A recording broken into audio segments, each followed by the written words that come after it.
আমাদের অভিভাবক মাননীয় শওকত মোল্লা মহাশয় আমাদের মধ্যে উপস্থিত হয়েছেন। সবাইকে বলবো, মায়েদের কাছে বলবো, আপনারা উলুধ্বনি শঙ্খধ্বনি দিয়ে আমাদের প্রিয় নেতাকে আমরা বরণ করে নেন। আমাদের প্রিয় নেতা, আমাদের ঘরের সন্তান, আমাদের গর্ব, আমাদের অহংকার, আমাদের স্বপ্ন, আমাদের প্রিয় নেতা। সবাই মিলে আমাদের দাদাদের ভাইদের কাছে আমি বলবো, করতালির মাধ্যমে সবাই মিলে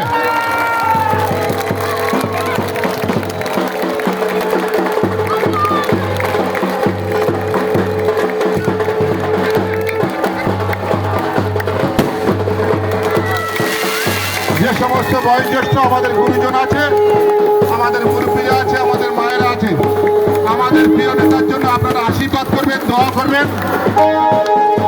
আমাদের প্রিয় নেতা, তার জন্য আপনারা আশীর্বাদ করবেন, দোয়া করবেন।